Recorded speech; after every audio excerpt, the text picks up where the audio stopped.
Span of control will depend on the following factors. First one is nature of work, അതായത് വർക്കിൻ്റെ സ്വഭാവം.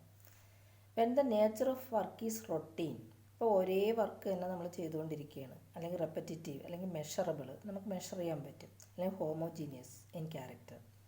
ഇപ്പോൾ ഒരേ വർക്കായിരിക്കും, അത് നമുക്ക് മെഷർ ചെയ്യാൻ പറ്റും, അത് റെപ്പറ്റേറ്റീവ് ആണെങ്കിൽ നമുക്ക് സ്പാൻ ഓഫ് കൺട്രോൾ എന്ന് പറയുന്നത് ഇറ്റ് ഈസ് വെരി ഈസി. കാരണം 25 വർക്കേഴ്സ് ഒരു ദിവസം അല്ലെങ്കിൽ 12 മണിക്കൂർ കൊണ്ട് ഇത്ര ബ്രിക്സ് ചുടുവട്ടം മേക്ക് ചെയ്യുന്നു. അപ്പോൾ അത് നമുക്ക് മെഷർ ചെയ്യാൻ ഈസിയാണ്, അല്ലെങ്കിൽ സ്പാൻ ഓഫ് കൺട്രോൾ എന്ന് പറയുന്നത് വളരെ ഈസി ആയിരിക്കും. അതേസമയം ഒരു കമ്പ്യൂട്ടർ ഓപ്പറേറ്റർ, അപ്പോൾ അവർ അല്ലെങ്കിൽ ഒരു കമ്പ്യൂട്ടർ എൻജിനീയർ, അപ്പോൾ അവരുടെ വർക്ക് എന്ന് പറയുന്നത് നമുക്ക് മെഷർ ചെയ്യാൻ പറ്റില്ല, അല്ലേ? അപ്പോൾ അവിടെ സ്പാൻ ഓഫ് കൺട്രോൾ എന്ന് പറയുന്നത് വളരെ ഡിഫിക്കൽട്ടായിരിക്കും. അതാണ് nature of work. Second one is leadership. The span of control increases or decreases depending upon the qualities of the supervisor. Span of control increase ചെയ്യുന്നതും സ്പാൻ ഓഫ് കൺട്രോൾ ഡിക്രീസ് ചെയ്യുന്നതും ആശ്രയിക്കുന്നത് എപ്പോഴും സൂപ്പർവൈസറിൻ്റെ ക്വാളിറ്റിയാണ്. കാരണം സൂപ്പർവൈസർ എപ്പോഴും ഇൻ്റലിജൻ്റ് ആണെങ്കിൽ, അല്ലെങ്കിൽ ടാക്റ്റ്ഫുൾ ആണെങ്കിൽ, ലാർജ് നമ്പർ ഓഫ് വർക്കേഴ്സിനെ ഒരേ സമയം അദ്ദേഹത്തിന് സൂപ്പർവൈസ് ചെയ്യാൻ പറ്റും. അതേസമയം അദ്ദേഹം വീക്കാണെങ്കിൽ, അല്ലെങ്കിൽ അദ്ദേഹം ഇൻസൈൻ ആണെങ്കിൽ, he may not be in the position to supervise even a few person effectively. കുറച്ച് പേരെ പോലും എഫക്റ്റീവായിട്ട് സൂപ്പർവൈസ് ചെയ്യാൻ കഴിയാതെ വരുന്നു. That is leadership. ഇനി third one is age of the organisation. Age of the ഓർഗനൈസേഷൻ്റെ അതായത് ഏജ് എന്ന് പറയുന്നത്, ഇപ്പോൾ ഒരു ഓർഗനൈസേഷൻ സ്റ്റാർട്ട് ചെയ്തത് അല്ലെങ്കിൽ ഡ്യൂറേഷൻ വളരെ കൂടുതലാണെങ്കിൽ സ്പാൻ ഓഫ് കൺട്രോൾ അല്ലെങ്കിൽ സൂപ്പർവിഷൻ അല്ലെങ്കിൽ സ്പാൻ ഓഫ് കൺട്രോൾ എന്ന് പറയുന്നത് ഈസി ആയിരിക്കും. So supervision is more easy and then the span of control increases if the organisation has been in long existence. ഇപ്പോൾ ഏതെങ്കിലും ഒരു പ്രോബ്ലം, അതായത് നേരത്തെ അല്ലെങ്കിൽ സ്റ്റാർട്ട് ചെയ്ത ഓർഗനൈസേഷനിൽ ഒരു പ്രോബ്ലം ക്രിയേറ്റ് ചെയ്ത് കഴിഞ്ഞാൽ ആ പ്രോബ്ലം വളരെ ഈസി ആയിട്ട് അവർക്ക് സോൾവ് ചെയ്യാൻ പറ്റും. കാരണം ആ ഒരേ പ്രോബ്ലം തന്നെ ഇത്രയും വർഷം കൊണ്ട് ഉണ്ടായിക്കൊണ്ടിരിക്കുകയാണെങ്കിൽ അത് നമുക്ക് ഈസി ആയിട്ട് പെട്ടെന്ന് സോൾവ് ചെയ്യാൻ പറ്റും. അതേസമയം ഒരു പുതിയ ഓർഗനൈസേഷനിൽ ഇങ്ങനെ പ്രശ്നങ്ങൾ ക്രിയേറ്റ് ചെയ്യുമ്പം അതായത് നമുക്ക് പെട്ടെന്ന് ചിലപ്പോൾ ആ പ്രോബ്ലത്തെ സോൾവ് ചെയ്യാൻ കഴിയാതെ വരുന്നു. അതാണ് ഏജ് ഓഫ് ദ ഓർഗനൈസേഷൻ എന്ന് പറയുന്നത്. So supervision is more easy and the span of control increases if the organisation has been in long in existence. In old established organisation precedents take firm root and the work goes on smoothly, and in newer organization however new problems constantly arrive and which very often demand references to the superiors. അപ്പോൾ അതിനെയാണ് നമ്മൾ age of the organisation എന്ന് പറയുന്നത്. ഇനി അടുത്ത fourth one is location of the organisational unit. അതായത് organisational യൂണിറ്റിൻ്റെ location അല്ലെങ്കിൽ സ്ഥാനം. ഇപ്പോൾ നമ്മൾ സൂപ്പർവൈസറിൻ്റെ അടുത്താണ് സബോർഡിനേറ്റ് ഇരുന്ന് വർക്ക് ചെയ്യണമെങ്കിൽ അദ്ദേഹത്തിന് ഡയറക്റ്റായിട്ട് സബോർഡിനേറ്റിനെ കൺട്രോൾ ചെയ്യാൻ പറ്റും. അതേസമയം സൂപ്പർവിഷൻ അല്ലെങ്കിൽ സൂപ്പർവൈസർ ഒരു സ്ഥലത്തും നമ്മുടെ സബോർഡിനേറ്റ് വളരെ ദൂരെയാണ് വർക്ക് ചെയ്യുന്നെങ്കിൽ എഫക്റ്റീവായിട്ട് കൺട്രോൾ ചെയ്യാൻ കഴിയുന്നില്ല. ഫോർ എക്സാമ്പിൾ, ഇപ്പം ഞാൻ നിങ്ങൾക്ക് ക്ലാസ് എടുക്കുന്നു.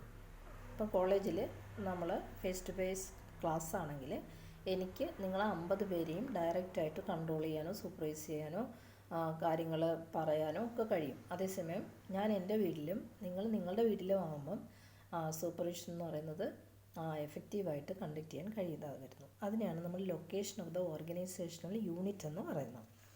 So supervision becomes easier when the subordinate work under the same root where the supervisor sit. If they work in different rooms or distance from the supervisor, supervision becomes difficult because they escape his penetrating eyes. അല്ലേ? അപ്പോൾ escape ചെയ്യുന്നതെന്ന് വെച്ചാൽ, ഇപ്പം ഞാൻ test paper conduct ചെയ്യുന്നു നിങ്ങൾക്ക് വേണ്ടി, നിങ്ങൾ ക്ലാസ്സിലിരുന്ന് ടെസ്റ്റ് പേപ്പർ എഴുതുന്നു, ഞാൻ തന്നെ ക്ലാസ്സിൽ നിൽക്കുന്നു. അതേസമയം ഞാൻ പിന്നെ സ്റ്റാഫ് റൂമിലും നിങ്ങൾ ക്ലാസ്സിലും ആണെങ്കിൽ നിങ്ങൾ കണ്ടെഴുതിയാൽ എനിക്ക് എന്ത് ചെയ്യാൻ പറ്റത്തില്ല, കണ്ടുപിടിക്കാൻ കഴിയാതെ വരുന്നു. അതിനെയാണ് നമ്മൾ location of the organisational unit എന്ന് പറയുന്നത്. ഇനി തേർഡ് വൺ ആണ് യൂണിറ്റ് ഓഫ് കമാൻഡ്. അത് പലപ്പോഴും 2 മാർക്കിൻ്റെ ക്വസ്റ്റ്യനായിട്ട് ചോദിക്കാറുണ്ട്, what is unit of command. അപ്പോൾ യൂണിറ്റി ഓഫ് കമാൻഡ് എന്ന് പറയുന്നത് എന്താണ്? Unit of command means that an employee should receive orders from one superior only. അപ്പോൾ എംപ്ലോയിക്ക് ഓർഡർ കിട്ടുന്നു ആരിൽ നിന്ന് മാത്രം? One superior only. അപ്പോൾ ഒരു സുപ്പീരിയറിൽ നിന്ന് മാത്രമാണ് എംപ്ലോയീസിന് ഓർഡേഴ്സ് കിട്ടുന്നതെങ്കിൽ അതിനെ നമുക്ക് യൂണിറ്റ് ഓഫ് കമാൻഡ് എന്ന് പറയാം. So it means that no individual employee should be subject to the orders of more than one immediate superior. ഇപ്പോൾ എനിക്ക് തൊട്ട് മുകളിൽ പ്രിൻസിപ്പളിൻ്റെ നിന്ന് മാത്രമാണ് എനിക്ക് ഓർഡർ കിട്ടുന്നതെങ്കിൽ അദ്ദേഹം പറയുന്ന കാര്യങ്ങൾ എനിക്ക് കൃത്യമായിട്ട് ചെയ്യാൻ പറ്റും. അതേസമയം അതായത് മാനേജർ അല്ലെങ്കിൽ പ്രിൻസിപ്പളുണ്ട്, മാനേജറുണ്ട്, അല്ലെങ്കിൽ അങ്ങനെ കുറേ വിങ്ങാണ് അവിടെ വർക്കുകൾ കണ്ടക്ട് ചെയ്യുന്നതെങ്കിൽ അവരുടെ എല്ലാവരുടെയും ഓർഡർ കിട്ടുമ്പോൾ ആരുടെ വർക്കാണ് ഫസ്റ്റ് എനിക്ക് കണ്ടക്ട് ചെയ്യേണ്ടതെന്ന് എനിക്കൊരു കൺഫ്യൂഷൻ ഉണ്ടാവും അല്ലേ. And so therefore it means that each individual employee shall have only one man as his boss. അപ്പോൾ ബോസ് എന്ന് പറയുന്നത് ഒരു ബോസ് ആണെങ്കിൽ ആ ബോസിൽ നിന്ന് മാത്രമാണ് ഓർഡർ കിട്ടുന്നതെങ്കിൽ എംപ്ലോയിക്ക് വർക്ക് എഫക്റ്റീവായിട്ട് കണ്ടക്ട് ചെയ്യാൻ കഴിയുന്നു. And shall receive orders from only from him. ഇനി what are the important advantages of the unit of command? Unit of കമാൻഡിൻ്റെ പ്രധാനപ്പെട്ട നേട്ടങ്ങൾ എന്താണ്? ഒന്ന്, absence of conflict in orders. ഇപ്പോൾ ഓർഡേഴ്സിൽ നമുക്ക് കോൺഫ്ലിക്റ്റ് അറൈസ് ചെയ്യുന്നില്ല. അതേസമയം നമ്പർ ഓഫ് ബോസ് അല്ലെങ്കിൽ നമ്പർ ഓഫ് സുപ്പീരിയർ ഉണ്ടെങ്കിൽ ആ സുപ്പീരിയേഴ്സിൽ നിന്നെല്ലാം ഓർഡേഴ്സ് കിട്ടും. അപ്പം നമുക്ക് ഒരു കോൺഫ്ലിക്റ്റ് അറൈസ് ചെയ്യും അല്ലേ. ആരുടെ വർക്കാണ് ഫസ്റ്റ് കണ്ടക്ട് ചെയ്യുന്നത് അല്ലെങ്കിൽ ആര് പറയുന്ന കാര്യങ്ങളാണ് കൃത്യമായിട്ട് നമുക്ക് ചെയ്യേണ്ടത്. അപ്പോൾ അങ്ങനെ ഒരു കോൺഫ്ലിക്റ്റ് അറൈസ് ചെയ്യുന്നു. അപ്പോൾ ഇവിടെ യൂണിറ്റ് ഓഫ് കമാൻഡിൽ എന്തുണ്ടാകുന്നില്ല? കോൺഫ്ലിക്റ്റ് അറൈസ് ചെയ്യുന്നില്ല. That is the first advantage of unit of command. ഇനി second one is exercise of effective supervision over the employee. ഇപ്പോൾ ഒരു സൂപ്പർവിഷൻ എന്ന് പറയുന്നത് വളരെ എഫക്റ്റീവായിട്ട് കണ്ടക്ട് ചെയ്യാൻ പറ്റും. കാരണം ഒരു ബോസ് മാത്രമേ ഉള്ളൂ, ഒരു സുപ്പീരിയർ മാത്രമേ ഉള്ളൂ. അപ്പോൾ അദ്ദേഹത്തിൻ്റെ ഓർഡർ അനുസരിച്ച് എംപ്ലോയീസിന് വർക്ക് എഫക്റ്റീവായിട്ട് കണ്ടക്ട് ചെയ്യാൻ കഴിയുന്നു. So exercise of effective supervision over the employee, that is A second important advantage of unit of command. Third one is clear fixation of responsibility. കാരണം നമ്മുടെ ഉത്തരവാദിത്തം വളരെ കൃത്യമായിട്ട് നമുക്ക് നിർവചിക്കാൻ കഴിയുന്നു അല്ലെങ്കിൽ നമുക്ക് കണ്ടക്ട് ചെയ്യാൻ കഴിയുന്നു.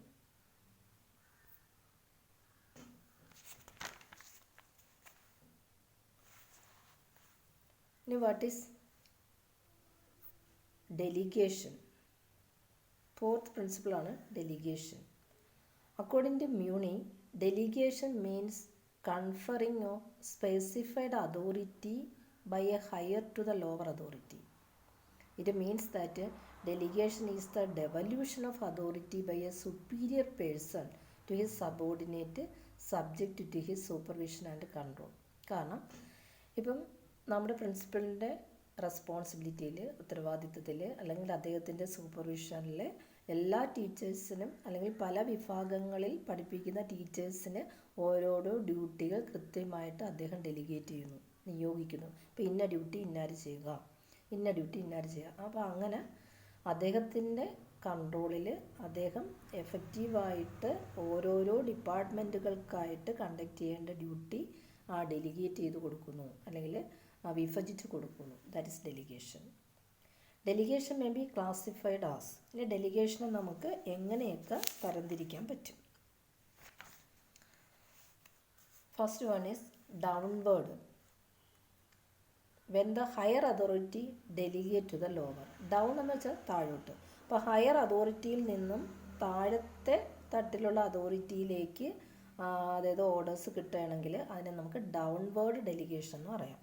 Second one is upward delegation. Upward എന്ന് പറയുമ്പം അതായത് താഴെ നിന്ന് മുകളിലോട്ട്, താഴത്തെ തട്ടിൽ നിന്ന് മുകളിലോട്ട് കിട്ടുന്ന ഡെലിഗേഷൻ, അതിനെയാണ് നമ്മൾ അപ്വേർഡ് ഡെലിഗേഷൻ എന്ന് പറയുന്നത്. When the lower delegate to the higher, as in the case of share holder delegating their board of directors. ഇപ്പോൾ ഇവിടുത്തെ ഹയർ അതോറിറ്റി എന്ന് പറഞ്ഞാൽ ബോർഡ് ഓഫ് ഡയറക്ടേഴ്സ് ആയിരിക്കും, ലോവർ അതോറിറ്റി എന്ന് പറഞ്ഞാൽ ഷെയർ ഹോൾഡർ ആയിരിക്കും. പക്ഷേ ഷെയർ ഹോൾഡറിൽ നിന്ന് ഓർഡേഴ്സ് ബോർഡ് ഓഫ് ഡയറക്ടേഴ്സിൽ എത്തിച്ചേരുകയാണെങ്കിൽ അതിനെ നമുക്ക് അപ്വേർഡ് ഡെലിഗേഷൻ എന്ന് പറയാം. And third one is sideward delegation. When the delegation is at equal level. അപ്പോൾ അവിടെ എന്ന് പറയുന്നത് അപ്വേർഡും ഡൗൺവേർഡും അല്ല, ഒരേ സ്ട്രാറ്റയിൽ പോകും. അപ്പോൾ അതാണ് equal level, as in the case of African tribal chief and their central tribal. അപ്പോൾ അവിടെ എന്ന് പറയുന്നത് അപ്വേർഡും അല്ല ഡൗൺവേർഡും അല്ല, ഒരേ ലെവലിൽ. അതിനെയാണ് നമ്മൾ സൈഡ്വേർഡ് ഡെലിഗേഷൻ എന്ന് പറയുന്നത്. ഇനി describe in terms of degree of authority delegated or delegation may be ഒന്ന് full or partial, conditional or unconditional, formal or informal, direct or intermediate. ഇനി എന്താണ് ഡെലിഗേഷൻ എന്ന് പറഞ്ഞാൽ നമുക്ക് ഫുൾ എന്ന് പറയുന്നത്. Delegation is full when complete powers are conferred on the agent. ഇപ്പോൾ delegation ഫുള്ളാവുക എന്ന് വെച്ചാൽ കംപ്ലീറ്റ് പവേഴ്സും നമ്മൾ ആർക്കാണോ ഡെലിഗേറ്റ് ചെയ്ത് കൊടുക്കുന്നത് അവർക്ക് കൊടുക്കുകയാണെങ്കിൽ അതിനെ നമുക്ക് ഫുൾ ഡെലിഗേഷൻ എന്ന് പറയാം. ഇനി it is partial when he is required to get an advice and guidance or crucial point from the delegating authority in his country. അതിനെ നമുക്ക് പാർഷ്യൽ ഡെലിഗേഷൻ എന്ന് പറയാം. ഇനി delegation is conditional when an action of subordinate is subject to confirmation and revision by the superior. Condition എന്ന് വെച്ചാൽ ഇന്ന കണ്ടീഷന് വിധേയമായിക്കൊണ്ടാണ് നമ്മൾ delegation divide ചെയ്ത് കൊടുക്കുകയാണെങ്കിൽ അതിനെ നമുക്ക് കണ്ടീഷണൽ ഡെലിഗേഷൻ എന്ന് പറയാം. It is unconditional when the subordinate is free to act without reservation. അപ്പോൾ എൻ്റെ ചോയ്സിനനുസരിച്ച് എനിക്ക് കാര്യങ്ങൾ കണ്ടക്ട് ചെയ്യാൻ പറ്റുകയാണെങ്കിൽ അതിനെ നമുക്ക് അൺകണ്ടീഷണൽ ഡെലിഗേഷൻ എന്ന് പറയാം. ഇനി എന്താണ് ഡെലിഗേഷൻ ഫോർമൽ? ഇനി what is delegation is formal അല്ലെങ്കിൽ ഫോർമൽ ഡെലിഗേഷൻ എന്ന് പറഞ്ഞാൽ എന്താണ്? Delegation is formal when എംബോഡിഡ് is written rules. ഇപ്പം നിങ്ങൾ ഇത്ര മണിക്കൂർ ക്ലാസ് ഇന്ന ക്ലാസ് റൂമിനകത്ത് ഇന്ന സബ്ജക്റ്റ് ഇന്ന രീതിയിൽ പഠിപ്പിക്കുന്നു. ദാറ്റ് ഈസ് ഫോർമൽ ഡെലിഗേഷൻ അല്ലെങ്കിൽ ഫോർമൽ. അപ്പം delegation is formal when embodies written rules, bylaw and orders. അപ്പം നിയമങ്ങൾക്കനുസൃതമായി ഓർഡേഴ്സിന് അനുസൃതമായി നമ്മൾ വർക്കുകൾ ഡെലിഗേറ്റ് ചെയ്യണമെങ്കിൽ അതിനെ നമുക്ക് ഫോർമൽ ഡെലിഗേഷൻ എന്ന് പറയാം. അപ്പോൾ it is informal when based on the customs, convention and understanding. Informal ആകുമ്പോൾ ആചാരത്തിനനുസരിച്ച് അല്ലെങ്കിൽ കൺവെൻഷൻസ് അനുസരിച്ച് നമ്മൾ ഡെലിഗേഷൻ കണ്ടക്ട് ചെയ്യണമെങ്കിൽ അതിനെ നമുക്ക് ഇൻഫോർമൽ ഡെലിഗേഷൻ എന്ന് പറയാം. ഇനി എന്താണ് direct delegation or intermediate delegation? Direct ആകുമ്പോൾ ഡയറക്റ്റായിട്ട് തന്നെ നമ്മൾ കാര്യങ്ങൾ പോയി. ഇൻ്റർമീഡിയറ്റ് ആകുമ്പോൾ നമ്മൾ അവിടെ ഒരു ഇൻ്റർമീഡിയറ്റിന് അല്ലെങ്കിൽ ഇപ്പം പ്രിൻസിപ്പൽ എന്നെ വിളിച്ച് ഡയറക്റ്റായിട്ട് പറയുന്നത് ടീച്ചർ ഇന്ന കാര്യങ്ങൾ ചെയ്യണം. That is direct delegation. അതേസമയം അവിടുത്തെ സ്റ്റാഫിൻ്റെ അടുത്ത് പറഞ്ഞ് എൻ്റെ അടുത്ത് പറയിപ്പിക്കുന്നു. That is intermediate delegation. ഇനി characteristics of delegation. Characteristics of delegation.